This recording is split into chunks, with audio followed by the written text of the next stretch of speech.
అందరికీ నమస్కారం. I welcome you all to this second video. మనం రివ్యూ వీడియోస్ చేసుకునే క్రమంలో మ్, భగవద్గీత మనకి జ్ఞానయోగం 7 భాగాలుగా విభజించడమైనది. అందులో 4 మరియు 5వ భాగాలు పూర్వం వీడియోలో మనం తెలుసుకున్నాము. అయితే ఇప్పుడు ఈ వీడియో ద్వారా 23 నుండి 33వ శ్లోకాలగిన ఆధ్యాత్మిక అంతరార్థం క్విక్గా ఒకసారి రీక్యాప్ చేసుకుందాం. ఇందులోనే మనకి యజ్ఞాల గురించి ఇచ్చారు. ఏ కర్మ మనం ఎలా అంటే ఆ కర్మలు మనం ఎలా చేయాలి, ఏ మానసిక స్థితిలో ఉండి చెయ్యాలి అనేది మనకి ముందు వివరించి తర్వాత ఇప్పుడు ఇట్లా తీసుకొస్తున్నారు అనమాట. 23వ శ్లోకం నుండి ఆ 25 నుండి కూడా మనకి యజ్ఞాల గురించి వివరించబోతారు ఈ శ్లోకంలో. ఇక్కడ 23వ శ్లోకం గత సంగస్య ముక్తస్య జ్ఞానావస్థిత చేతసః యజ్ఞాయాచరత కర్మ సమగ్రం ప్రవిలీయతే. మనం ఎట్లా ఆచరిస్తే మన కర్మలన్నీ కూడా ఆ మొత్తం ఆ సమగ్రం ఆ జ్ఞానంలో దగ్ధమవుతాయో దానికి ఉపాయాన్ని చెప్తున్నారనమాట మనకి. ఎలా అంటే మనకి గత సంగుడు అంటే ఫలాసక్తిని ఆ ఆ ఫలాసక్తి ఆ ఫ్రూట్ని ఆఫ్ ఎనీ కర్మ, ఆ ఆసక్తిని వదిలిపెట్టిన వాడు గత సంగుడు, ఆ సంగమించని వాడు అన్నమాట. ఆ రిజల్ట్ మీద తనకి ఆసక్తి లేనివాడు, దాని మీద అటాచ్మెంట్ ని వదిలేసుకున్నవాడు. ముక్తస్య కర్తృత్వ భోక్తృత్వ అభిమానము నుండి ముక్తుడు. దేని నుండి ముక్తుడయ్యాడు అంటే ఆ నేను కర్తను కాదు, సో నేను భుజించేదా ఆ భోక్తని నేను కాదు అన్న ఆ జ్ఞానం ఉన్నవాడనమాట. వాళ్ళని ముక్తస్య ముక్తుడు అంటున్నారు. జ్ఞానావస్థిత చేతస్కుడు అంటే ఆత్మజ్ఞాన నిష్ఠాపరుడు. ఆత్మజ్ఞానములోనే నిత్యము ఆ ధ్యాసలోనే ఉండేవాడు. నేను ఆత్మని అన్న ఆ ఆత్మస్థితిలో ఉండేవాడు ఆత్మనిష్టాపరుడు అన్నమాట. అటువంటి పురుషుడు యజ్ఞం కోసం చేసే కర్మ సంపూర్ణంగా, సంపూర్ణంగా అని ఎందుకు వాడారు ఇక్కడ అంటే ఫలంతో సహా లీనమైపోతోంది, నశిస్తోంది. అంటే దాని చేత అతడు బద్ధుడు కాదు. అటువంటి మానసిక స్థితిలో ఉండి మనం కర్మలు ఏదైతే చేస్తున్నామో దెర్ ఇస్ నో అటాచ్మెంట్. నేను ఇప్పుడు ఏ పని చేస్తున్నా సరే, నేను ఒక పేషెంట్ని ట్రీట్ చేస్తున్నాను అంటే అది భగవంతుడు నా ద్వారా అతనికి ఏం జరగాలో అది చేపిస్తున్నాడు. చేసే కర్మ ఆయనదే, ఆ క్రియ ఆయనదే. ఆ తర్వాత వచ్చే ఫలం ఏదైతే ఉందో ఆ ఆ వ్యక్తి ఆ టైంకి మరణించాలి అని ఉంది అంటే కర్మ జరుగుతోంది, కానీ ఆ కర్మ ఫలం ఏంటంటే మరణం అయినప్పటికీ కూడా దాని మీద నాకు అటాచ్మెంట్ కానీ దానివల్ల నేను భావోద్వేగానికి లోనవ్వటం కానీ లేదు. ఎందుకంటే కర్తను నేను కానప్పుడు భోక్తను కూడా నేను కాను. అట్లా ఆత్మస్థితిలో ఎప్పుడైతే ఉంటారో వాళ్ళు ఎటువంటి కర్మకి కూడా బద్ధుడు కాడు అని భావం అన్నమాట. ఇక్కడ జ్ఞానావస్థిత చేతస్కుడు అంటే స్థిత ప్రజ్ఞుడు, నిర్వికల్ప ఆ బ్రహ్మాత్మైక్య జ్ఞానమునందే నిలిపిన అంతఃకరణము కలవాడు అనే అర్థం. అంటే మన ఇంద్రియాలు, మనస్సు, బుద్ధి అంతా కూడా ఆత్మలో లయమైపోయి ఉన్నాయి అన్నమాట. ఇంకా వాటికి సెపరేట్ ఐడెంటిటీ అంటూ లేని స్థితి, దాని అర్థం అన్నమాట. ఇదంతా కూడా చెప్తున్నాను కదా, అల్టిమేట్ స్టేట్ గురించి. ఆ స్టేట్ లో ఉండే మనం అన్ని చెయ్యాలి అని చెప్తున్నారు. వినటానికి చాలా ఈజీగా ఉండే కష్టమైన స్థి మన ఇప్పుడు ఉన్న స్టేట్ లో ఆమ్, అంటే అది గోల్ గా పెట్టుకోవాలి. ఈ స్థితిలో ఉండి మనం చెయ్యాలి అన్న జ్ఞానం మన లోపల ఆ కణకణాల్లో ఇంకిపోవాలన్నమాట. ఆ లోపల ఇంకిపోయినప్పుడు మనం పని చేస్తున్నప్పుడు కూడా ఇవి రిపీటెడ్గా మనం చెప్పుకునే కొద్దీ ఏమవుతుందంటే ఆ స్ఫురణ వెంటనే దానంతటి అదే వస్తుంది. మనం ఎప్పుడైనా దుఃఖానికి లోనవుతున్నా మనకు నచ్చినట్టు జరగకపోయినా సరే ఆ దుఃఖంలోకి వెళ్తున్నాం అనగానే ఈ మాటలు గుర్తొచ్చి మన వెనక్కి లాగేయాలన్నమాట. ఆ స్థితిలో క్రమక్రమంగా మనం ముందుకు వెళుతున్నప్పుడు మనం కూడా నిర్వికల్ప బ్రహ్మాత్మైక్య జ్ఞానం ఏదైతే ఉందో అందులో మనం స్థిరంగా ఉండిపోతాం. It's not impossible. అయితే గత సంగుడు ఫలాసక్తి లేనివాడు ఎట్లా అయ్యాడు అంటే కర్త అన్న భావన లేదు కాబట్టి భోక్త అన్న భావన వదిలేశాడు కాబట్టి గత సంగుడు అయ్యాడు. ఊరికే అవ్వదు కదా! సంగమించటం అనేది మనకు ఒక పని స్టార్ట్ చేశాను అంటే నాకు ఈ రిజల్ట్ ఇట్లా కావాలి అనే మనం చేస్తాం. మీరు ఎప్పుడైనా గుర్తుపెట్టుకోండి. మనం ఎంత చిన్న పనైనా, పెద్ద పనైనా నేనిప్పుడు ఇది చేస్తున్నాను అంటే మన మైండ్ నా రిజల్ట్ ఎట్లా రావాలి అని చెప్తుంది. ఈ దాన్ని మైండ్‌లో పెట్టుకొని ఆ ట్రావెల్, ఆ కర్మ ఏదైతే ఉందో దాన్ని అలా చేస్తాం. ఇప్పుడు గమనించుకోండి మీరు కావాలంటే. ఏ అది ఆడవాళ్ళు వంట చేసేటప్పుడైనా సరే, ఆ వెజిటబుల్ చాప్ చేస్తున్న దగ్గర నుంచి ఒక పప్పుకూర నేను వండుతున్నాను అంటే, ఇది దీని రిజల్ట్, దాని టేస్ట్ నిన్న అద్భుతంగా ఉందన్నారు ఇంట్లో వాళ్ళందరూ. ఈరోజు అంత అద్భుతంగా ఉండేలాగా నేను చెయ్యాలి. ఆ భావన మనకు ఆటోమేటిక్‌గా, ఎందుకంటే నేను చేస్తున్నాను అన్నది లోతుల్లో ఉంది కాబట్టి అదే వస్తుంది. మనకి గమనించినా, గమనించకపోయినా ఒక్కసారి అది చూసుకుందాం. అదే బయటికి ఎట్లా ప్రకటితం అవుతోందో. భోక్త అన్న భావన వదిలేసాడు కాబట్టి అందుకే మరి గత సంగుడయ్యాడు. ఎందుకని ఆ భావన లేదు అంటే స్థితప్రజ్ఞుడు కాబట్టి అతనికి ఆ భావన లేదు. అయినప్పటికీ ప్రారబ్ధ కర్మం చేత మనం చేయవలసిన కర్మలు ఉన్నాయి కాబట్టి ఆ కర్మట్లు ఎలా ఆచరించాలి అంటే భగవంతుడి ప్రీత్యర్థము. ఇప్పుడు ఈ జన్మ తీసుకున్నాను అంటేనే నాకు ప్రారబ్ధం ఉంది. ప్రారబ్ధ కర్మానుసారమే నాకు ఈ శరీరం వచ్చింది. ఆ కర్మానుసారం నేను చేయవలసిన కర్మలు ఉన్నాయి. కానీ ఆ కర్మలు ఎలా చెయ్యాలి అంటే భగవంతుడి ఆ ఆయనకి ప్రీత్యర్థమే, ఆయనకి ఎలా ఇష్టమో దాని ప్రకారమే వెళ్తున్నాను అన్న ధ్యాసలోనే ఉండాలి మనం. అవి ఆ చేసే కర్మలు కూడా నలుగురికి మేలు చేసేదిగా కానీ ఆ మనకి అది స్పిరిచువల్ యాక్టివిటీస్ అయి ఉండొచ్చు, డైలీ యాక్టివిటీస్ లో ఉండొచ్చు. అంటే లోపల అంతఃకరణం శుద్ధిగా ఉండాలి మనం చేసే కర్మలు ఏది చేసినా సరే. అప్పుడు అటువంటి కర్మలు ఫలితంతో సహా సమగ్రం ప్రవిలీయతే, జ్ఞానం అనే సముద్రంలో అవి కలిసిపోతున్నాయి, విలీనమవుతున్నాయి, నాశనమవుతున్నాయి, ఎట్లా చెప్పుకోవచ్చు అనమాట. అదేమిటి, కర్మ ఫలాన్ని కూడా ఇవ్వకుండా ఎందుకు నశిస్తున్నాయి అంటే బ్రహ్మజ్ఞానం కలగ్గానే దాని ఫలాన్నిచ్చే కారణం నశిస్తోంది.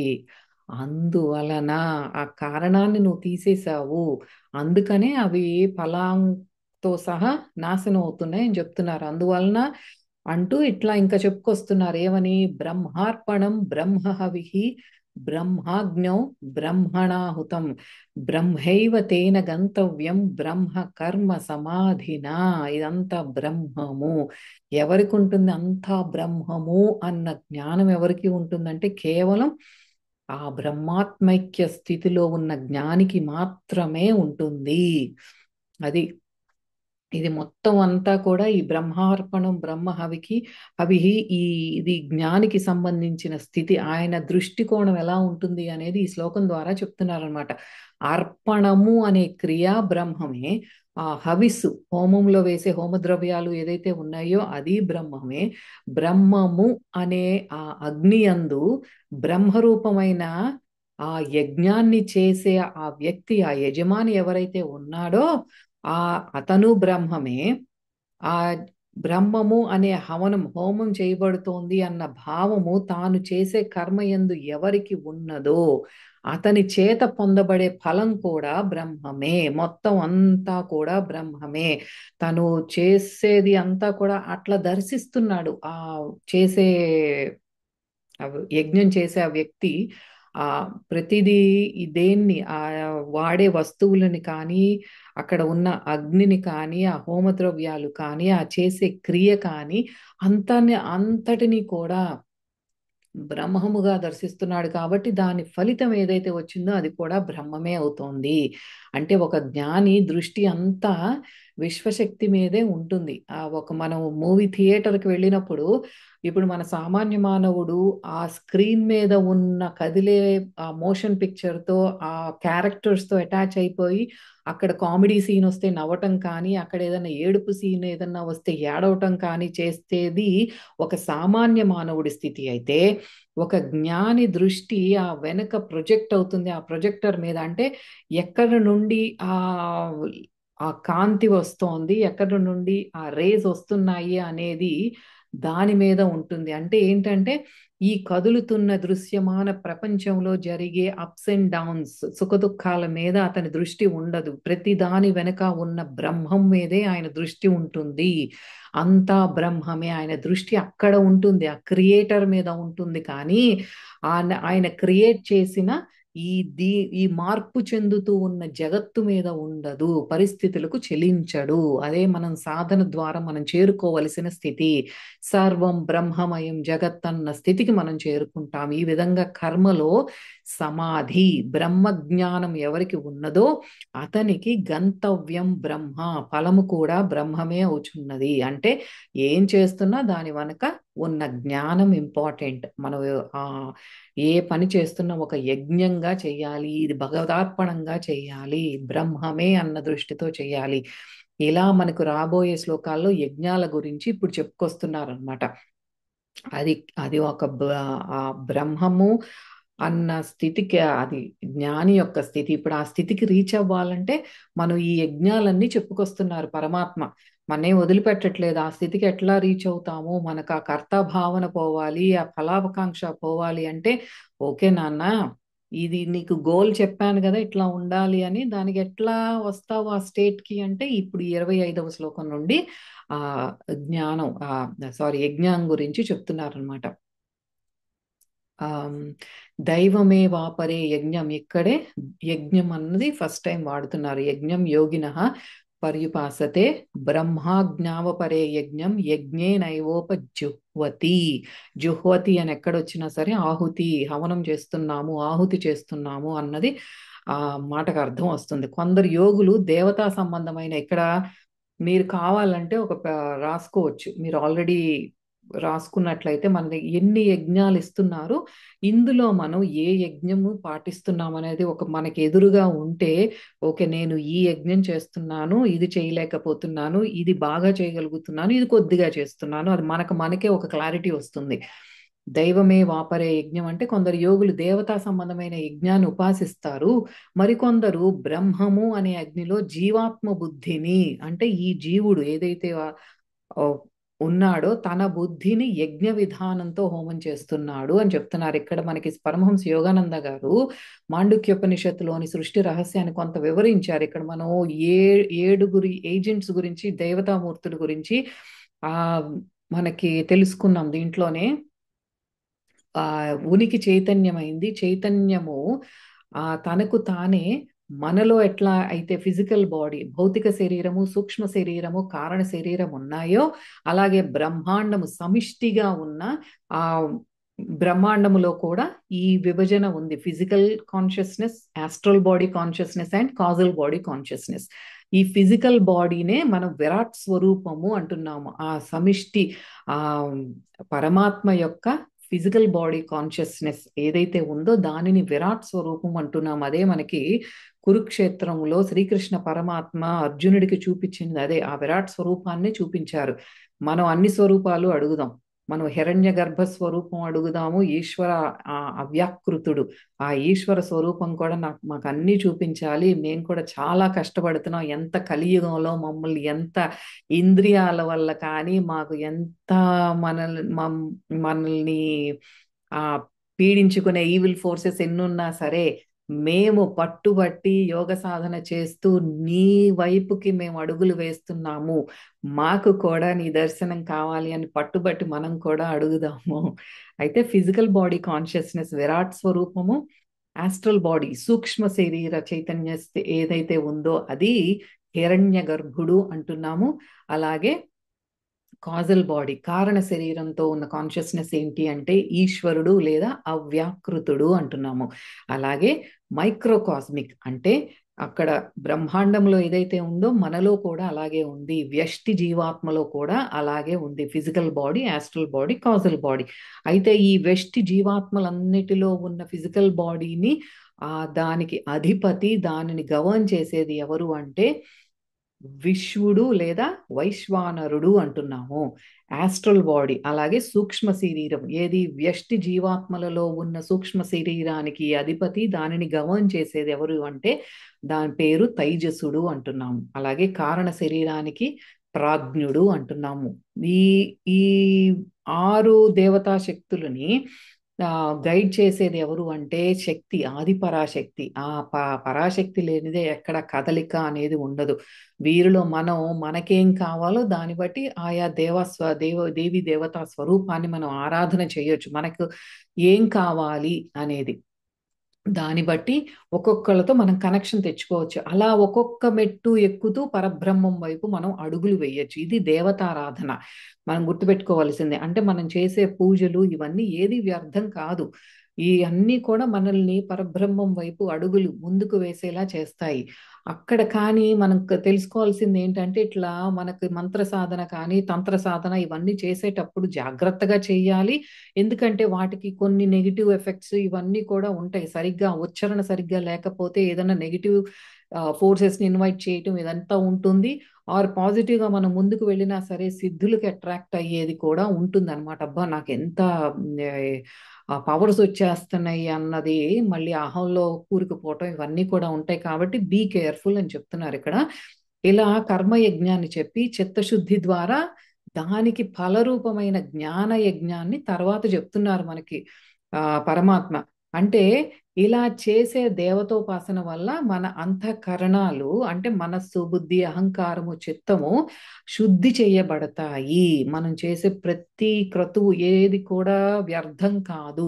క్రమంగా స్లోగా మనలో ఏదో చేంజెస్ తీసుకొస్తూ ఉంటాయి అన్నమాట. మన లోపల శుద్ధి జరుగుతూ ఉన్నప్పుడు జ్ఞాన ప్రాప్తికి, జ్ఞాన యజ్ఞానికి మనకి ఒక అర్హత, ఒక ఎలిజిబిలిటీ దొరుకుతుంది. అట్లాగే ఏం చెప్తున్నారు ఇక్కడ, మరికొందరు యోగులు మనం ఇప్పటి వరకు చెప్పుకున్న యోగుల కంటే డిఫరెంట్. వీరు తత్వదర్శనం అంటే ఆ జ్ఞాన మార్గాన్ని అనుసరించేవారు. వీరు బ్రహ్మాగ్నిలో అంటే ఆ తత్ సత్జ్ఞానము, అనంత ఆనంద స్వరూప బ్రహ్మము అనే అగ్ని అందు యజ్ఞాన్ని, ఇక్కడ జీవాత్మ బుద్ధిని యజ్ఞం అన్నారు కదా, దానిని యజ్ఞే నైవ అంటే యజ్ఞ రూపంతోనే అంటే జ్ఞాన రూపము ఆ తత్పదార్థములో హవనం చేస్తున్నారు. ఇలా దేవతా రూపంగా కొంతమంది చేస్తున్నారు. ఇంకొంతమంది ఏం చేస్తున్నారు అంటే వీరు ఆ తత్వదర్శులు అన్నమాట. అంటే జ్ఞాన మార్గాన్ని అనుసరిస్తున్నారు వీళ్ళు. వాళ్ళు వాళ్ళ బుద్ధిని అంటే ఆ బుద్ధి, మనసు, అహంకారము ఆ జ్ఞానము అనే అగ్నిలో లయం చేస్తున్నారు అని చెప్తున్నారు అనమాట. అట్లా ఈ శ్లోకంలో మనకి 2 యజ్ఞాల గురించి చెప్పారు. ఒకటి దైవ యజ్ఞము, ఒకటి బ్రహ్మము అనే అగ్నిలో జీవాత్మ బుద్ధిని ఐక్యం చేయటం అన్నమాట. అంటే ఇది మనకి కొద్దిగా విచారణ మార్గంలోకి తీసుకువెళ్ళేది. బ్రహ్మమునే అంతా బ్రహ్మమే అన్నది ఆ మనసు అంతా బ్రహ్మము మీద ఐక్యము చేసి ఆ జీవాత్మని తన మనసు, బుద్ధి, అహంకారాన్ని అందులో లయం చేస్తున్నారు. అది 2 యజ్ఞాల గురించి ఇక్కడ చెప్పారు. నెక్స్ట్ వచ్చేసి శ్రోత్రాదీనింద్రియాణ్యన్యే సంయమాగ్నిషు జుహ్వతి శబ్దాదీనిన్వి విషయాన్యన్య ఇంద్రియాగ్నిషు జుహ్వతి. 26వ శ్లోకం. కొందరు ఈ చెవి మొదలగు ఈ ఇంద్రియాలు ఏదైతే ఉన్నాయో శ్రోత్రాదీన్ ఇంద్రియాణ్యన్యే వాటిని సంయమము అనే అగ్నిలో హోమం చేస్తున్నారు. ఇంకొంతమంది ఏమో శబ్దము మొదలగు విషయాలని ఇంద్రియాలు అనే అగ్నిలో హోమం చేస్తున్నారు అని ఇక్కడ 2 చెప్పారు మళ్ళీ. అంటే మొత్తం ఇప్పుడు 4 గురించి థర్డ్ అండ్ ఫోర్త్ యజ్ఞం గురించి చెప్పుకోబోతున్నాయి. ఇక్కడ అగ్నిషు అన్నది ఏంటంటే బహువచనం, ప్లూరల్ ఫామ్ లో చెప్పారు. సంయమము అంటే ధారణ, ధ్యాన, సమాధి ఈ మూడింటిని కలిసి సంయమ అంటారు మనకి పతంజలి యోగ సూత్రాల్లో. అయితే ఫస్ట్ లైన్ లో ఏమన్నారు, శ్రోత్రాదీనింద్రియాణ్యన్యే సంయమాగ్నిషు జుహ్వతి అంటే ద పవర్ టు సీ అంటే నాకు చూసే శక్తి, వినే శక్తి, నాకు రుచిని చూసే ఆస్వాదించే శక్తి, ఇలా ఇంద్రియాలకున్న శక్తిని ఉపసంహరించుకొని సంయమము అంటే ప్రాణాయామం ద్వారా ఉపసంహరించుకున్న ప్రాణశక్తిని ఎక్కడగా జుహ్వతి ఆ సంయమములో చేస్తున్నామంటే ధారణ, ధ్యాన, సమాధిలో హోమం చేస్తున్నాం మనం. ఈ సమాధి స్థితిలో మనకి ఆ స్టేజెస్ ఉన్నాయి. అందుకే ప్లూరల్ ఫామ్ లో చెప్పారు అక్కడ. అగ్నిషు అన్నది ప్లూరల్ ఫామ్ లో ఎందుకు చెప్పారు అంటే మనకి ఈ సమాధి స్థితిలో ఆ స్టేజెస్ ఉన్నాయి. సబీజ సమాధి, నిర్బీజ సమాధి లేదా సంప్రజ్ఞత, అసంప్రజ్ఞత సమాధి, మళ్ళీ అందులో కూడా స్టేజెస్ ఉన్నాయి. దాని మూలాన అట్లా వాడవలసి వచ్చిందనమాట. అంటే సంస్కారాలతో కూడిన సమాధి స్థితి ఇంకా గాఢంగా వెళ్ళినప్పుడు నిర్బీజ సమాధి స్థితి, అంటే ఎటువంటి సంస్కారాలు లేని సమాధి స్థితి. అంటే ఇంకా అన్ని అందులో నిర్బీజ సమాధి అంటే ఇంకా లోపల నా మైండ్ అంతా ఎంటీ అయిపోయింది, చిత్తవృత్తులు ఏమీ లేవు. ఆ పాస్ట్ యాక్షన్స్ కానీ వాటి ప్రభావం కానీ నా ఎటువంటి ప్రలోభాలు కానీ, అంటే పూర్వం చేసిన చర్యల యొక్క ఇంప్రెషన్స్ నా మీద ఏమీ లేవు. నా sub conscious mind, unconscious mind అన్నీ కూడా క్లీన్ అవుట్ అయిపోయినాయి. అది నిర్బీజ సమాధి. అయితే ఇటువంటి ధారణ, ధ్యాన, సమాధులు సిద్ధించడం కోసం సర్వేంద్రియాలను తమ తమ విషయాల నుండి ఉపసంహరించబడినది అని అర్థం అన్నమాట. అంటే ఆ ఎనర్జీ అంతా కూడా బయటికి ఏదైతే ఇంద్రియాలకు వెళ్తోందో ఈ ఎనర్జీని అంతా మనం విత్డ్రా చేసుకొని భ్రూమధ్య, అంటే ఆ సమాధి స్థితిలో మనం ఐక్యం చేస్తున్నాం. అంటే ఇంద్రియాలు దివ్యమైనవిగా ఏమవుతోంది ఇప్పుడు అంటే ఇంద్రియాలకి అంటే దివ్యమైనవిగా తయారవుతాయి. దే బికమ్ అతీంద్రియ శక్తులు అంటారు మనకి. అందుకే దివ్య దృష్టి, దివ్య శ్రవణం, దివ్యమైన రుచి, స్పర్శ ఇవన్నీ కూడా దివ్యమైనవిగా మారతాయి. మనకి ఈ మామూలుగా ఉన్నప్పుడు వినిపించని శబ్దాలు, ఆ మనతో గురువులు మాట్లాడినట్లు కానీ, లేకపోతే ఒక ధ్యాన స్థితిలో దృష్టి, దివ్య దృష్టి అంతా కూడా అంటే ఏంటంటే వాటికి ఆ పవర్ పెరుగుతోంది. అయితే ఆ ఈ ఇక్కడ ప్రత్యాహార, ధారణ, ధ్యాన, సమాధి గురించి మనకి ఈ శ్లోకంలో వివరించారు. అయితే ఇప్పుడు సెకండ్ లైన్లో ఏమంటున్నారు? ఇప్పుడు మన సమాధి స్థితి నుండి లేచాం. ఇదంతా కూడా మనకి ఆ యోగ సాధన కోసం మార్నింగ్ కూర్చున్నప్పుడు జరిగింది. ఇదంతా కూడా ప్రత్యాహార జరిగింది. ఆ ప్రత్యాహార ద్వారా నేను ఉపసంహరించుకున్న ప్రాణశక్తిని ధారణ, ధ్యాన, సమాధి అనే అగ్నిలో నేను ఆహుతి చేశాను. అయితే ఇప్పుడు సెకండ్ లైన్లో ఏమంటున్నారు? మనం ఇప్పుడు యోగ సాధన నుండి లేచాము, డైలీ యాక్టివిటీస్ మొదలు పెట్టాం. సమాధి స్థితి నుండి లేచి రాగద్వేషాలు ఏమీ లేకుండా శబ్ద, స్పర్శ, రూప, రసగంధాలను అనుభవించడం ఏదైతే ఉందో అది కూడా మరో యజ్ఞమే అని చెప్తున్నారనమాట. శబ్దాదీన్ ఇంద్రియాణ్యన్యే ఇంద్రియాగ్నిషు జుహ్వతి. అంటే ఇప్పుడు నేను ఇంద్రియాలతో ఏదైతే ఇప్పుడు లేచానో, మార్నింగ్ లేచి ఇప్పుడు నేను బ్రేక్ఫాస్ట్ తింటున్నాను అంటే ఇప్పుడు నేను ఇడ్లీలో ఈ చట్నీ ఉంటేనే నాకు రాగము, ద్వేషము, నాకు పల్లీల చట్నీ ఉంటే ఇష్టం లేదు, కొబ్బరి చట్నీయే కావాలి, రాగద్వేషాలు లేవు. ఆ ఒక్కొక్కటి చెక్ చేసుకుంటే యోగ సాధన నుండి లెగిసిన తర్వాత ఈ ఇంద్రియాలని ఎలా వాడుతున్నానో, ఆ ఇంద్రియాలతో నాకు ఎటువంటి రాగద్వేషాలు ఏదైతే చేస్తున్నానో చూస్తున్నానో ఏం లేదు. సో ఆ స్థితిని మెయింటైన్ చేయమంటున్నారు. అప్పుడు శాస్త్ర విరుద్ధమైనవి చెయ్యకూడనివి చెయ్యరు. అదే వారి హోమము, అదే ఒక యజ్ఞంగా చేస్తున్నారు. ఇక్కడే మనకి ఆశ్రమ ధర్మాల గురించి కూడా వివరించటం జరిగింది. మనకి పూర్వకాలంలో ఉన్న ఆశ్రమ ధర్మాలు, బ్రహ్మచర్యము కానీ, గృహస్థాశ్రమము, వానప్రస్థాశ్రమము, సన్యాసాశ్రమము ఇవన్నీ కూడా వివరించారు. ఏది ఎప్పుడు ఎలా చేయాలి అన్నీ కూడా వివరించి మనకి ఆ నిరాశ్రయులు ఎవరు అంటే ఎటువంటి ఆశ్రమము లేనివారు, అంటే ఎటువంటి యజ్ఞము చెయ్యని వారు, అసలు ఎటువంటి భగవత్ సాధన చెయ్యని వారు నిరాశ్రయులు. వాళ్ళు ఎప్పుడు దుఃఖంలో ఉంటారు. ఏదన్నా కొంత విపత్కర పరిస్థితి వచ్చినా వెంటనే చెల్లించిపోతారు. ఎందుకంటే వాళ్ళ పైన ఆ అంబ్రెల్లా లేదు, ప్రొటెక్టివ్ షెల్టర్ లేదు, కాబట్టి వాళ్ళు నిరాశ్రయులు అని కూడా ఇక్కడ చెప్పారు. మనకైతే ఈ సోఫార్ మనం 4 యజ్ఞాల గురించి చెప్పుకున్నాం. ఇప్పుడు 27వ శ్లోకంలో ఇంకేం చెప్తున్నారు అంటే సర్వాణీంద్రియ కర్మాణి ప్రాణ కర్మాణి చాపరే ఆత్మ సంయమ యోగాగ్నౌ జుహ్వతి జ్ఞానదీపితే. చాలా అద్భుతమైన శ్లోకం ఇది. ఇది జ్ఞాన యోగానికి సంబంధించింది. ఇక్కడ మనకి సర్వాణీంద్రియ కర్మాణి, ఆ సర్వాణి అన్నది సర్వ ఆ అది ఆ మాటలో ఎంతో లోతుంది. అంటే ఇందులో మనకి 5 జ్ఞానేంద్రియాలు, 5 కర్మేంద్రియాలు ఏం చేస్తున్నాయి, వాటి కర్మలు ఏమిటి, జ్ఞానేంద్రియాలు చేసే కర్మలు, మన కర్మేంద్రియాలు చేసే కర్మలు, ప్లస్ 5 పంచవాయువులు ప్రాణకర్మాణి. ఈ మన ప్రాణశక్తి 5గా డివైడ్ అయ్యి దేని కర్మ అది చేస్తోంది. ఏ యాక్షన్ చేయాలో, ఏ బాడీ పార్ట్ దగ్గరికి సర్క్యులేట్ అయ్యి ఏం చేయాలో అనేది ఈ పంచవాయువులు చేస్తున్నాయి. అలాగే మనసు, బుద్ధి ఉంది. ఈ 17 5+5+5+2 కలిపి లింగ శరీరం అంటున్నాము. ఇది మనకి సమిష్టి హిరణ్య గర్భుడు.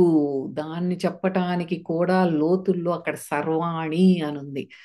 అయితే దీనికి చూద్దాం. మరికొందరు ఏమిటంటే ఇక్కడ స ఏం చెప్తున్నారు దీనికంటే సర్వాణీంద్రియ కర్మలు మరియు ప్రాణ కర్మలు ఇవన్నీ కూడా జ్ఞానం చేత ప్రజ్వలింపబడిన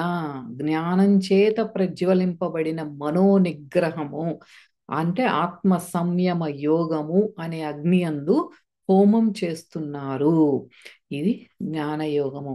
అయితే ఈ మార్గమే మనకి భగవాన్ శ్రీ రమణ మహర్షి వారు అందజేసిన విచారణ మార్గం అన్నమాట. ఇందులో ఆత్మతత్వ జ్ఞానానికి సంబంధించిన గ్రంథాలు చదవటం కానీ, వాటిని తమ అనుభవంలోకి తెచ్చుకోవటం కానీ, అంతే నియంత్రణతో ఇంద్రియాలను తమ ఆధీనంలో ఉంచడము in the fire of self ఆత్మ సంయమ యోగాగ్నౌ మనోనిగ్రహం ఇది. ఆ మనోనిగ్రహం ఆ సర్వాణీంద్రియ కర్మాణి ప్రాణ కర్మాణి చాపరే అంటే ఇప్పుడు మనకి ఆ జ్ఞాన యజ్ఞంలో ఇవన్నీ కూడా ఆ లయం అవుతున్నాయి. ఆత్మ సంయమ యజ్ఞంలో అంటే ఆ ఆ అగ్నిలో మర్జ్ అవుతున్నాయి. అంటే మనకి ఈ సెన్సెస్ చేసే పనులు ఏంటి, బయట నుండి మనకు ఒక ఇన్ఫర్మేషన్ తీసుకొస్తున్నాయి. అది చర్యలు చేస్తున్నాయి, ఇన్ఫర్మేషన్ తీసుకొస్తున్నాయి, బ్రెయిన్ కి తీసుకెళ్తున్నాయి. మళ్ళీ బ్రెయిన్ ఏదో ఒక ఇంపల్సెస్ ఇస్తుంది, ఓకే ఈ చెయ్యి కదలాలి, కాలు కదలాలి, అక్కడికి వెళ్ళాలి అని. ఇవంతా కూడా ఇంద్రియాలు, జ్ఞానేంద్రియాలు, కర్మేంద్రియాలు చేస్తున్నాయి. ఇవి చేసే కర్మలు ప్రాణకర్మ. అట్లాగే మన ప్రాణవాయువు 5గా డివైడ్ అయిపోయి ప్రాణ అపాన ఉదాన సమాన వ్యాన వాయువులుగా మారి అది ఎక్కడ ఏ భాగంలో ఏం చేయాలి, సర్క్యులేషన్ చేయాలా, మనకి ఈ అంటే మనకి బ్రీదింగ్ కావాలా, లేకపోతే అన్ని గ్లాండ్స్ అన్నిటికీ సర్క్యులేషన్ ఇవ్వాలా, లేకపోతే ఎక్స్క్రీటరీ ఆర్గన్స్ మన ఆ బయటికి విసర్జించేదానికి శక్తిని ఇవ్వాలి. ఇవన్నీ కూడా ఆయా పనులు చేస్తున్నాయి. ఇవన్నీ కూడా మనకి ఆ మనో నిగ్రహము ఏదైతే ఉందో దీని ద్వారా ఈ ప్రాణ సంచారం ఆపుతున్నాము. మనస్సు నిగ్రహించబడితే ప్రాణం నిగ్రహించబడితే మనస్సు, ఇవన్నీ కూడా 2 కాయిన్స్, అదే 2 sides of the same coin లాగా ఉంటాయి. మనం మనస్సుని నిగ్రహించినప్పుడు ప్రాణ నిగ్రహము, ఆ ప్రాణ కర్మలు నిగ్రహించబడటం కానీ, ఇంద్రియ కర్మలు నిగ్రహించటం పడటం కానీ జరిగి ఆత్మ సంయమ యోగాగ్నౌ దానిలో ఆహుతి చేయబడుతున్నాయి అని చెప్తున్నారు. అంటే తత్వజ్ఞానం లేకుండా మనోనాశనం అనేది జరగదు. ఆ అక్కడే మనకి మళ్ళీ ఆ స్థితుల్లో సంప్రజ్ఞాత సమాధి, అసంప్రజ్ఞాత సమాధి ఇలా సంభవించి మనకి ఆ అల్టిమేట్ స్టేట్ కి రీచ్ అవుతాం. ఇట్లా కూడా మనస్సుని ఆధీనంలోకి తెచ్చుకోవడానికే మనకి ఈ ఇంద్రియ నిరోధము చేయించే ప్రాక్టీసెస్, మనకి ఏదైతే ఈ దీక్షలను ఇస్తారో 40 రోజుల దీక్షలు, ఇవన్నీ కూడా ఏంటంటే ఆ ఇంద్రియ నిరోధం, మనకు ఇంద్రియాల మీద కంట్రోల్ తెచ్చుకోవటానికి అన్నట్టు ప్రాక్టీస్ చేపిస్తారు. అయితే జ్ఞాన దీపితే ఆత్మ సంయమ యోగాగ్నం అంటే జ్ఞానము చేత ఇంకా బలపడింది. ఇప్పుడు ఈ ప్రాణకర్మలు ఇదంతా నియంత్రించుకున్నాము. ఇదంతా కూడా ఆ మనోనిగ్రహంతో మనకు ఆ జ్ఞానంలో దానిని హవనం చేస్తే దాన్ని ఇంకా బలపరిచేది ఏమిటి అంటే జ్ఞాన దీపితే అంటే జ్ఞానం చేత కూడా మనం చేసే ప్రతి కర్మ వెనుక ఉన్న ఆ జ్ఞానం తెలుసుకున్నా అది ఇంకా మనల్ని మన ఆ మనోనిగ్రహం ఏదైతే ఉందో, ఆత్మ సంయమ యోగం ఏదైతే ఉందో దాన్ని ఇంకా బలపరుస్తోంది. జ్ఞాన దీపితే ప్రాణాయామ సాధన వల్ల కలిగిన ప్రత్యాహార, దాని ద్వారా జరిగిన ఈ ఇంద్రియ కర్మల నిరోధము ఒక ఎత్తైతే, ఈ విచారణ అనేది మనో నిగ్రహాన్ని నెక్స్ట్ లెవెల్కి అంటే ఇంకా స్పీడప్ చేస్తుంది అనమాట. అలా జ్ఞానం చేత ప్రకాశింపబడిన మన మనో నిగ్రహ యోగము అటువంటి ఆ అగ్నిలో ఇంద్రియ కర్మలు కానీ ప్రాణశక్తి కర్మలు కానీ హోమం చేయబడుతున్నాయి. అంటే ఇదంతా కూడా జ్ఞానంతో మనం నియంత్రించుకోగలుగుతున్నాం అన్నమాట. మనం యోగ సాధన చేసి పైకి నెక్స్ట్ లేచినప్పుడు విచారణ మార్గంతో ఇంకా మనం ఏదైతే విత్డ్రా చేసుకున్నామో, సెన్సెస్ ని విత్డ్రా చేసుకున్నాము, ఇది మనకి రెండు విధాలుగా అర్థం చేసుకోవచ్చు. ఆ డే టైంలో కూడా ఎప్పుడైతే విచారణ మార్గం ద్వారా మనం ఇంద్రియ కర్మలని ప్రాణ కర్మలని మన కంట్రోల్లో ఉంచుకుంటామో అది కూడా యజ్ఞం. ఆ విచారణ మార్గం మనకి యోగ సాధనలో ఏం చేస్తున్నాము, ప్రాణాయామ ప్రక్రియ ద్వారా ఎనర్జీని లోపలికి తీసుకుంటున్నాం, ఉపసంహరించుకుంటున్నాము. అదే విచారణ మార్గం ద్వారా కూడా జ్ఞాన దీపితే అని ఎందుకన్నారు అంటే, దాన్ని ఇంకా మనకి డే టైం అంతా కూడా ఈ పరిస్థితులకు చెలించకుండా ఎప్పుడైతే ఉన్నామో అప్పుడు కూడా మన ప్రాణశక్తిని మనం ఖర్చు చేయట్లేదు. ఎప్పుడైతే మనం చాలా భావోద్వేగానికి లోనవుతామో మనం చాలా ప్రాణశక్తిని ఖర్చు చేస్తాము. సో ఇదంతా కూడా మన లోపల హవనం చేస్తున్నాం అన్నమాట. ఆ ప్రాణ కర్మలు, ఈ ఇంద్రియ కర్మలు ఇవన్నీ కూడా స్లో డౌన్ అయిపోతున్నాయి. ఆ ప్రాసెస్ స్లో అయిపోయి మనం దానిని యజ్ఞంగా చేస్తున్నాము. అది ఈ జ్ఞాన యజ్ఞం. నెక్స్ట్ వచ్చేసి 28వ శ్లోకం ఏంటంటే, ద్రవ్య యజ్ఞ, తపో యజ్ఞ. ఇక్కడ ఈ 4 యజ్ఞాలు చెప్పారు. ద్రవ్య యజ్ఞము, తపో యజ్ఞము, యోగ యజ్ఞము, స్వాధ్యాయ జ్ఞాన యజ్ఞము, యతయ సంశిత వ్రతాహ. ఈ యతయ సంశిత వ్రతాహ కూడా ఇంపార్టెంట్. ఆ క్వాలిటీస్ గురించి చెప్తున్నారనమాట. ఇక్కడ చెప్పే యజ్ఞాలు ఏంటి?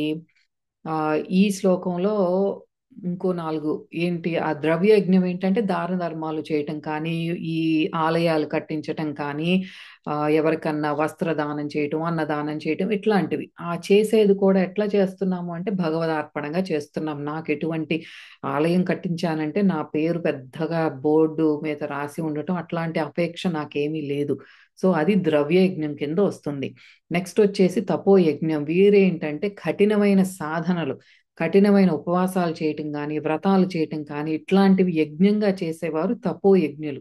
ఇంకా మూడోది వచ్చేసి యోగ యజ్ఞం. పతంజలి యోగ సూత్రాల్లో చెప్పబడినటువంటి చిత్తవృత్తి నిరోధ అష్టాంగ యోగ మార్గాన్ని అనుసరించే వాళ్ళు అనమాట వీళ్ళు. వీళ్ళంటే చాలా స్ట్రిక్ట్ గా యమ నియమాలు చాలా స్ట్రిక్ట్ గా ఫాలో అయ్యేవాళ్ళు. ఇంతకు ముందు మనం ప్రత్యాహార, ధారణ, ధ్యాన, సమాధి గురించి చూసాం. ఆ తర్వాత ఆత్మ సంయమ యోగం చెప్పుకున్నాం. ఇప్పుడు యమ నియమాలు ఆసనం గురించి చెప్పుకుంటున్నాం. ఈ యమాలు ఏంటంటే ఇవి 5: అహింస, సత్యము, అస్తేయము, బ్రహ్మచర్యము, అపరిగ్రహము. నియమాలు ఏమిటి అంటే శౌచ, సంతోష, తపో, స్వాధ్యాయ, ఈశ్వర ప్రణిధానాన్ని. ఇది మనం ఆల్రెడీ చెప్పుకున్నాం కాబట్టి నేను ఫాస్ట్ గా వెళ్ళిపోతున్నాను, జస్ట్ గుర్తు చేయటానికి అంతే, హైలైట్ చేసుకుంటూ. అంటే స్థిరంగా సుఖంగా ఉండేది ఆసనం అని చెప్పుకుంటున్నాం. అక్కడ యమ నియమాలు పాటించి స్థిరంగా ఆసనం వేసుకొని మనం లాంగ్ టైం మెడిటేషన్ లో కూర్చునేటట్టు మనకి ఏదైతే కన్వీనియంట్ గా ఉంటుందో దట్ ఈస్ స్థిర సుఖ ఆసనము. ఇదే యోగ యజ్ఞంలో ఫాలో అయ్యే రూల్స్ అన్నమాట. వీళ్ళు యోగ యజ్ఞులు అంటే ఇవన్నీ ఫాలో అయ్యేవాళ్ళు. యమ నియమాలు, సరైన ఆసనం వేసుకుని కూర్చొని యోగాభ్యాసం చేసేవాళ్ళు యోగ యజ్ఞం చేస్తున్నారు. నాలుగవది వచ్చేసి స్వాధ్యాయ జ్ఞాన యజ్ఞం. వీళ్ళేంటంటే శాస్త్ర గ్రంథాలు, వేదం చదవటం కానీ వీటిని అభ్యసించి వాటిని సాక్షాత్కరింప చేసుకోవాలి అని నిశ్చయించుకున్న వాళ్ళు స్వాధ్యాయ జ్ఞాన యోగులు అనమాట. అంటే శాస్త్ర గ్రంథాల్లో ఉన్న దానిని వాళ్ళు సాక్షాత్కరించుకోవాలి. ఆ శ్రవణం, మననం, నిధిధ్యాస అది సాక్షాత్కరించుకుంటున్నాను, ఊరినే చదివేసి వదిలేయట్లేదు అని ఆ పుస్తక జ్ఞానం ద్వారా వాళ్ళలో మార్పు తెచ్చుకుంటున్నారు. ఆ చదివేది కూడా ఒక యజ్ఞంగా చేస్తున్నారు వాళ్ళు, స్వాధ్యాయ జ్ఞాన యోగులు వీళ్ళు. అయితే ఇక్కడ యతయ సంశిత వ్రతాహ అన్నారు. అంటే యతయ అంటే యత్న స్వభావం, తీవ్రమైన ప్రయత్న స్వభావము. అంటే ఆ యత్నము, ప్రయత్నము ఎలా ఉందంటే తీవ్రమైన ప్రయత్నము, ఆ స్వభావం ఉన్నవాళ్ళు. సంశిత వ్రతులు అంటే ఎవరి యజ్ఞాలు తీవ్ర దృఢత్వం కలదో, ఎంతో తీక్ష్ణతతో ఆ పట్టుబట్టి చేస్తున్నారో అట్లా యజ్ఞం చేసేవారు అని అర్థం. ఎవరు? సంశిత వ్రతులు. వీళ్ళని కూడా యజ్ఞాల్లో యాడ్ చేస్తే నంబర్ పెరుగుతుంది. యతయః సంశిత వ్రతులు. యజ్ఞాలన్నీ కూడా చాలా తీవ్రంగా తీసుకుంటున్నారు. The taking it seriously. ఆ ప్రయత్నం కూడా చాలా తీవ్రంగా. నాకు ఎన్ని అడ్డొచ్చినా సరే ఐ డోంట్ కేర్. నేను ఎన్ని అడ్డొచ్చినా సరే నా సాధన నేను వదిలిపెట్టను. ఆ చేసేది కూడా చాలా ఎంతో తీక్ష్ణతతో పట్టు పట్టగరాదు అని ఆ ఈ పద్యం ఉంటుంది. అది గుర్తుకు రావట్లేదు కానీ అట్లా పట్టుబట్టి చేసేవారు అనమాట వీళ్ళు సంశిత వ్రతులు. ఈ రెండు కలిపితే మొత్తం 6 యజ్ఞాలు అవుతాయి. మనకి వ్రతం బలంగా ఉంది. సంశిత వ్రతులు అయినప్పుడు అహింస, క్షమ వీటి చేత క్రోధానికి మనం యజ్ఞాలన్నీ చేస్తున్నాం. చాలా బలంగా ఎఫర్ట్ పెట్టి చేస్తున్నాం. అప్పుడు ఏమవుతుందో చూద్దాం. అహింస, క్షమ ఇవి వీటి చేత క్రోధానికి, బ్రహ్మచర్యము ఈ వస్తు విచారణ. నాకు ఒక వస్తువు కొనాలని ఉందంటే కొంత విచారణ చేసి దీనితో నాలో ఉన్న కామాన్ని, అస్తేయ అపరిగ్రహం ఈ ఏదైతే ఉందో మన యమ నియమాల్లో ఇయే కదా చెప్పుకుంది. దానితో కూడిన సంతోషంతో ఏది నేను ఎవరి దగ్గర నుంచి దొంగిలించనో ఒకళ్ళు ఇచ్చినా సరే నో థ్యాంక్ యూ అని వదిలేస్తాను అలా. సో అస్తేయ అపరిగ్రహతో కూడిన సంతోషం ఎంతో నిత్య తృప్తుడని సంతోషంతో ఉన్నాను. దీంతో ఏమవుతుందంటే నాలో ఉన్న లోభాన్ని యథార్థ జ్ఞాన రూపము అంటే వివేకము, విచక్షణ, సత్యాన్ని తెలుసుకోవడం చేత మోహానికి నివృత్తి కలుగుతుంది. ఈ యజ్ఞాలు ఎవరైతే నిష్టగా చేస్తున్నారో దాని యొక్క ఫలితాన్ని చెప్తున్నారనమాట. మనలో ఉన్న క్రోధాన్ని నశింపజేసుకోవచ్చు, కామాన్ని నశింపజేసుకోవచ్చు, లోభము, మోహము ఇవన్నీ కూడా మనకి నరకానికి ద్వారాలు ఏమిటి అని ఎవరన్నా క్వశ్చన్ చేస్తే కామ, క్రోధ, లోభాలు ఇవి మనకి నరకానికి ద్వారాలు. ఆ ద్వారాన్ని అంటే ఈ నెగిటివ్ ఎనర్జీని మనం ట్రాన్స్మ్యూట్ చేసి పాజిటివ్ ఎనర్జీగా మనల్ని ఎలా మార్చుకోవాలో ఇక్కడ చెప్తున్నారు. జాగ్రత్తగా గమనించుకోవాలి. నెక్స్ట్ అంటే క్షమ, అహింస ఇవి చాలా ఇంపార్టెంట్ మనకి. ఆ క్షమించగలగటం, కృతజ్ఞతా భావము, క్షమ they are like pillars for spiritual growth. అది ఎప్పుడు మనం మర్చిపోకూడదు. ఆ కృతజ్ఞత భావం మనసులో ఎప్పుడు ఉండాలి. ఒకళ్ళు ఏమన్నా మన అన్నా సరే క్షమా భావం కూడా అది అసలు ఆటోమేటిక్ గా అసలు ఎవరిని తిట్టుకోవటం అట్లాంటివి ఏం చేయకూడదు. జానేదో అన్నట్టు వదిలేసేయటమే అంతే. సో అట్లా మన లోపల ఉన్న నెగిటివ్ ఎనర్జీని ఈ యజ్ఞాల ద్వారా పాజిటివ్ ఎనర్జీగా మార్చుకుంటున్నాం. నెక్స్ట్ మనకి అన్ని అయిపోయి చెప్పిన తర్వాత ఇప్పుడు ప్రాణాయామ యజ్ఞం గురించి చెప్తున్నారనమాట. The most important shloka for Kriya Yoga. Kriya Yogis కి ఇది అపానే జుహ్వతి ప్రాణం ప్రాణేపానం తథా పరే ప్రాణాపాన గతిరుద్ధ్వా ప్రాణాయామ పరాయణాః. ప్రాణాయామ పరాయణులు అంటే అష్టాంగ మార్గంలో అన్నీ చెప్పి చివరికి ఇప్పుడు ప్రాణాయామం గురించి ఇక్కడ చెప్తున్నారు ప్రత్యేకంగా ఈ శ్లోకంలో. ప్రాణాయామం కూడా ఒక యజ్ఞమే అంటున్నారనమాట. అంటే ప్రాణాయామ పరాయణులు అంటే దాని మీద ఆసక్తి ఉన్నవాళ్ళు కొందరు ఏం చేస్తున్నారు, ప్రాణ అపాన మార్గాలను నిరోధించి అపానంలో ప్రాణాన్ని అలాగే ప్రాణంలో అపానాన్ని హోమం చేస్తున్నారు. ఇదే క్రియాయోగ ప్రాణాయామ ప్రక్రియ. క్రియాయోగ ఈజ్ నాట్ శ్వాసాయామము, బ్రెత్ సైన్స్ కాదు. క్రియాయోగ ఈజ్ ప్రాణాతో చేసే ప్రక్రియ క్రియాయోగ ప్రాణాయామము. ఈ ఎక్స్టర్నల్ ఎయిర్ తో చేసేది కాదు.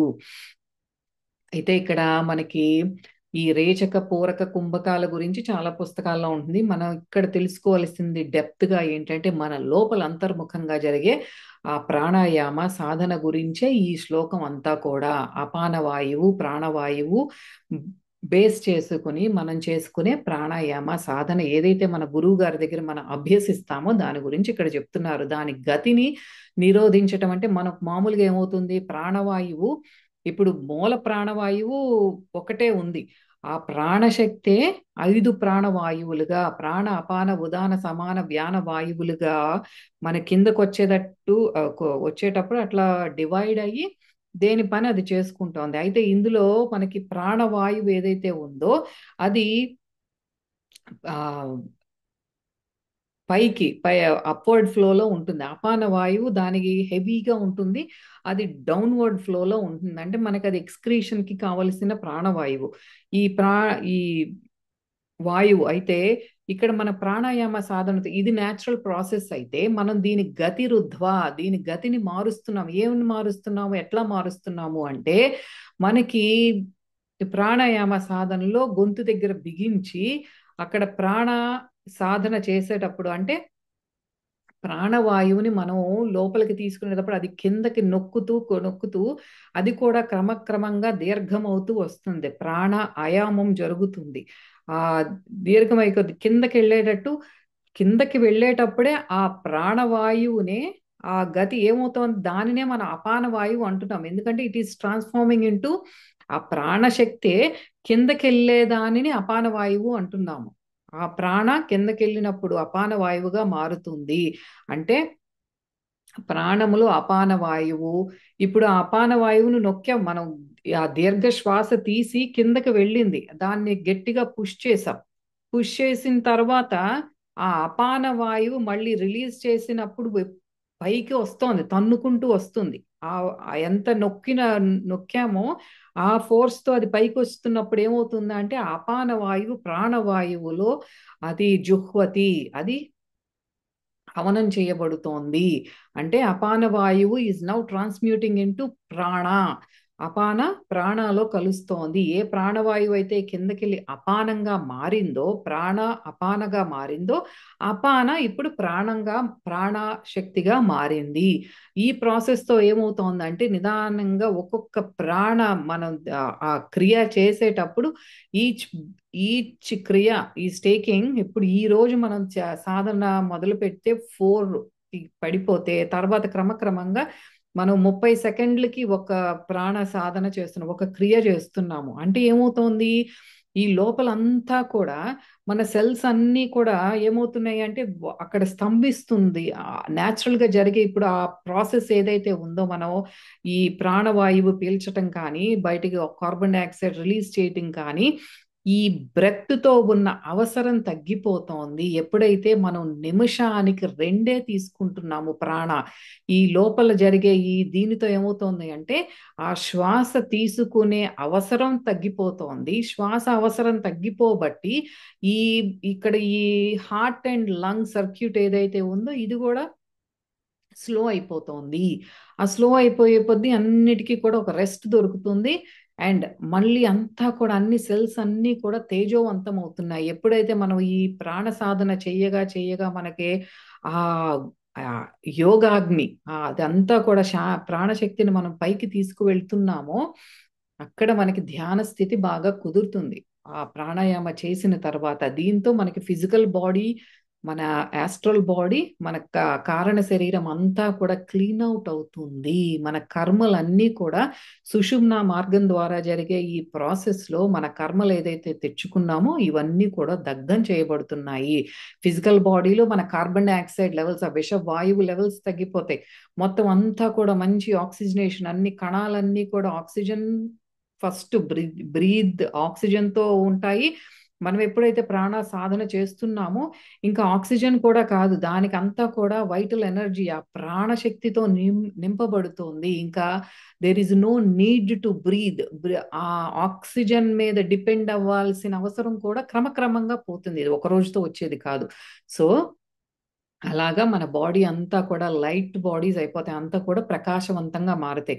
ఆరోగ్యం బాగుపడుతుంది, మన కర్మలన్నీ కూడా దగ్ధం అవటం అనేది క్రమంగా జరుగుతూ వస్తుంది. ఇదే ఇక్కడ మనకి ప్రాణ అపాన వాయువుల గురించి మనకి ఆ గతిని మార్చినప్పుడు మనకి ఏం జరుగుతుంది అనేది ఇచ్చారు. అయితే దీంతో 12 యజ్ఞాలు ఇంక్లూడింగ్ మనం యతయ సంశిత వ్రతాహ కూడా కలిపితే 12 యజ్ఞాలు పూర్తి చేసుకున్నాం. 30వ శ్లోకంలో అపరే నియతాహారాహ ప్రాణేషు జుహ్వతి. ఇక్కడేం చెప్తున్నారు, కొంతమంది ఆహార నియమం కలిగి ప్రాణాన్ని ప్రాణమునందు అంటే ఇంద్రియ విషయములందు హోమం చేస్తున్నారు.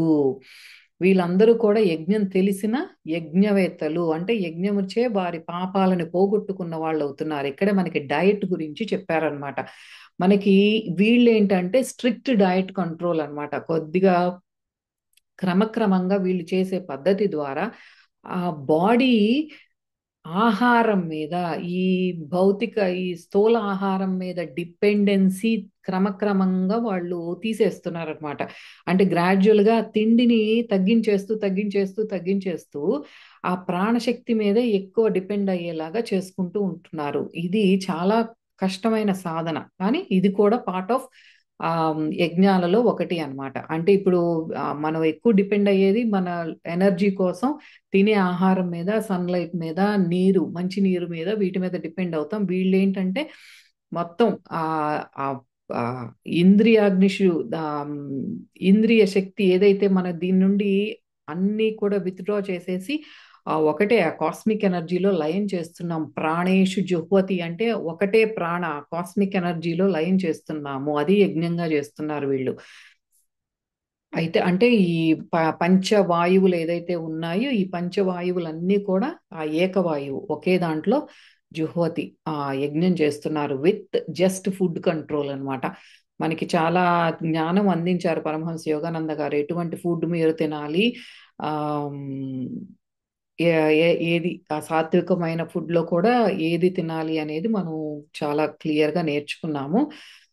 అయితే అది మన డైట్ కంట్రోల్ అన్నమాట. ఆ అయితే దీనితో మనకి 13 యజ్ఞాలు అవుతాయి. ఇప్పుడు యజ్ఞం చెయ్యకపోతే వచ్చే నష్టం ఏమిటి, దోషం ఏమిటో చెప్తున్నారనమాట. యజ్ఞశిష్టామృత భుజో యాంతి బ్రహ్మ సనాతనం నాయం లోకోస్త్య యజ్ఞస్య కుతోన్య కురు సత్తమా.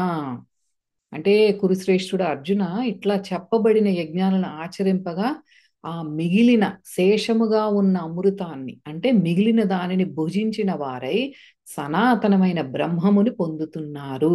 ఈ యజ్ఞాలలో ఏ ఒక్క యజ్ఞాన్ని ఆచరించని వారికి ఈ మానవ లోకంలో సుఖం లేదు.